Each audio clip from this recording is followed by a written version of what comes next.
Preserved ஃபுட்ஸ்ல இப்ப ஐயா சொன்னார், பேக்கரி ஐட்டத்த தவிருங்க. ஏன் பேக்கரி ஐட்டத்த தவிருங்கன்னு சொல்லி சித்தர் வனத்துல சொன்னாங்க? பேக்கரி ஐட்டத்துல இருக்கக்கூடிய மூலப்பொருட்கள். என்ன மூலப்பொருட்கள்? மைதா, ரவை இல்ல. அதுக்குள்ள சோடியம் பென்சோயேட் அப்படின்னு ஒரு நல்ல ஒரு பிரிசர்வேட்டிவ் இருக்குது. அது பொருளுக்கு நல்ல பிரிசர்வேட்டிவ். நமக்கு தீங்கான பிரிசர்வேட்டிவ். வயித்துக்குள்ள போய் நுண்ணுயிரிகள்லாம் பிரிசர்வ் பண்ணிரும்.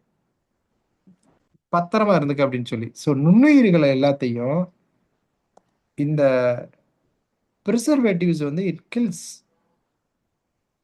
பிரிசர்வேட்டிவ் வந்து முழுமையா வந்து இட் கில்ஸ் த நன்மை தரும் உயிரினங்களை. இந்த நன்மை தரும் உயிரினங்களுடைய அலிமானம். இப்ப எல்லாம் உலகம் மாதிரி தானே, வெளியில பிளாஸ்டிக்ஸ் இருக்குது, எல்லாம் இருக்க மாதிரியா.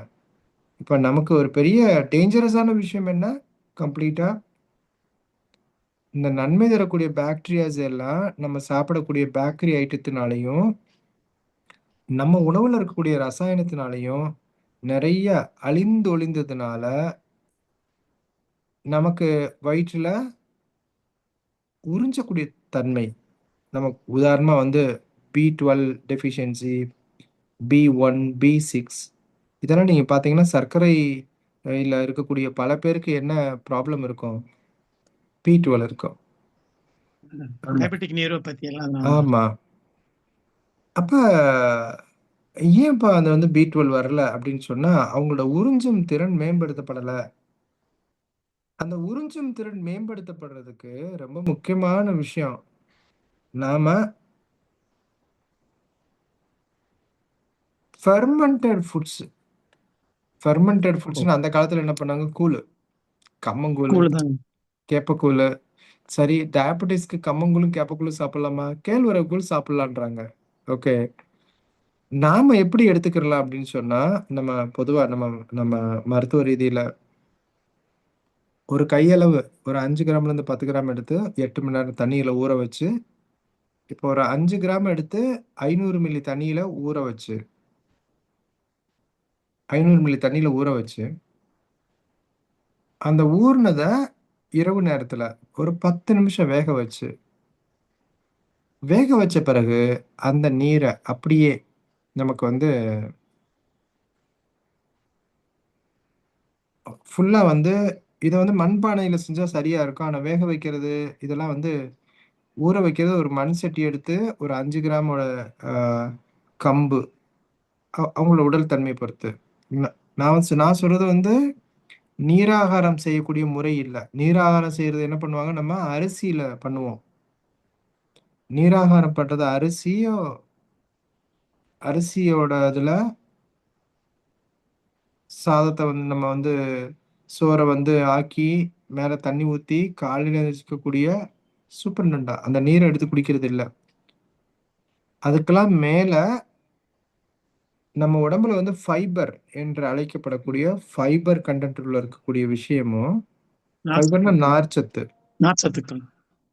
அப்ப நார்ச்சத்துலயே சிறுதானியத்திலயும், பெருதானியத்துல இருக்கக்கூடிய நார்ச்சத்துக்கள்ல வேறுபாடு இருக்கு. அப்ப சிறுதானியத்துல இருக்க நார்ச்சத்து என்ன? பெருதானியத்துல என்ன? பெருந்தானியம்னா கோதுமை, அரிசி. அதுல இருக்க நார் நம்ம ஏற்கனவே தீட்டியிருப்போம். பட் தீட்டாமே கைக்குத்தல் அரிசி எடுத்துக்கிட்டேன். அதுக்கு இதுக்கு என்ன டிஃபரன்ஸ்னா, அதுல நார்ச்சத்து மேல மட்டும் தான் இருக்கும். சிறுதானியங்கள்ல தானியத்துக்கு உள்ளேயே வந்து ஊடுருவி இருக்கும். உள்ளே. ஓகே. சிறுதானியங்கள் ரொம்ப ஆற்றல் மிக்கவை. அதோட வேர்கள் மூலமா கோபால்ட் மாரியான கனிமங்களும் போயி, அதுல தேங்குது. அதனால தான் கோபால்ட் அப்படின்றது கோபாலமைன், மெத்தில் கோபாலமைன். அது இந்த B12 இதெல்லாம் சொல்றாங்கல்ல.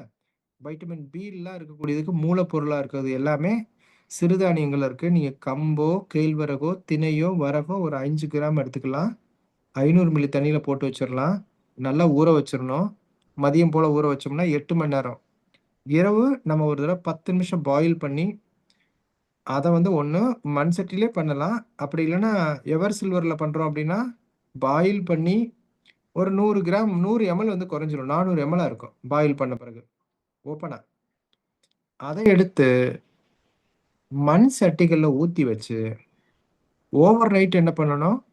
Aerobic cold. டைம் ஏரோபிக் டைஜஷன்ன்றத அப்படியே ஓப்பனா விடக்கூடாது. கண்ட்ரோல்டுல. மேல நம்ம ஊர்ல வந்து அந்த ஊறுகாய்க்கெல்லாம் வேடு கட்டி வைப்பாங்கல்ல. ஏதாவது ஒரு எஸ். கதர் துணி. அத வேடு கட்டி துணியை கட்டி வச்சிரலாம். வச்சிருக்கோம். துணியை கட்டி வச்சிடலாம். காலையில எந்திரிச்சு அதை வந்து நல்லா குளிக்கிட்டு முழுமையா பசியாரிக்கலாம்.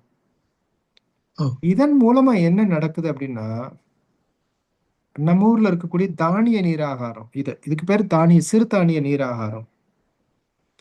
இதன் மூலம் என்ன நடக்குதுன்னா, கோடிக்கணக்கான பாக்டீரியாஸ், இந்த ப்ரோபயாட்டிக் ஓ டேப்லெட் எடுக்கிறாங்கல்ல, கேப்சூல், ஆ அதை விட எஸ் எஸ் 18,000 மடங்கு அதிகமா பா பவர்.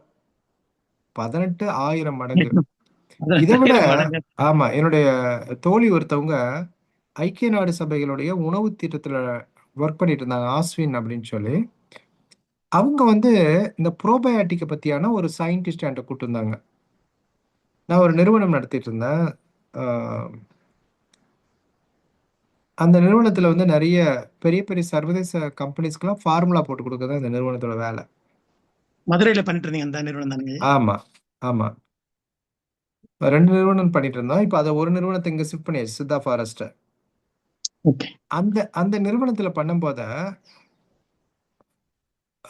அவர் வந்து ஈஸ்ட்ல ஆராய்ச்சி பண்ணிட்டு இருந்தவர். ஈஸ்ட் ப்ரோபயாட்டிக்ல அவர் சொன்னாரு, இந்த ப்ரோபயாட்டிக்ல நீராகாரத்தில் இருக்கக்கூடிய ஈஸ்டுக்கும் மற்ற ஈஸ்டுக்கும் என்ன வித்தியாசம்னு சொன்னார். சயின்டிஸ்ட் சொல்லும் போது நமக்கு வந்து இன்னும் ஆழமா தெரியுது. இந்த ஈஸ்ட் வந்து செல் வாலோடயே இருக்குமா. Oh it has a valve, slow releasing, it has a valve அப்படின்னாங்க. ஐயா, இந்த பியூட்டிஃபுல். நீராகாரத்துல அப்ப நான் வந்து என்னன்னா, உண்ணுங்கள் உயிருள்ள உணவுன்னு சொல்லி ஒரு ப்ரோபயாட்டிக் கிரைண்ட் பண்ணி வித்துட்டு இருந்தேன். அதாவது சிறுதானியங்கள், ஆம், அரிசியில வந்து குறிப்பா ஸ்ரீவில்லிபுத்தூர் பக்கத்துல இருந்து நம்ம வந்து கருங்குருவை, மற்றும் இருக்கக்கூடிய இதுல வந்து மாப்பிள்ளை சம்பா, இதெல்லாம் வந்து மில்லிங்ல போட்டு முழுவதுமா அரைக்காம வந்து கைக்குத்தல் மாதிரி அரைச்சு, ரப்பர் ஷெல்லர்ல அரைச்சு அதை வந்து, ஸோ நமக்கு கைக்குத்தல் இருக்கிறது தானே வந்து அந்த நீராகாரம் கிடைக்கும். இப்ப இருக்கக்கூடிய அரிசியில கிடைக்காது. இப்ப இருக்கக்கூடிய அரிசியெல்லாம் என்ன இருக்குன்னா, எல்லாம் குளுக்கோஸ்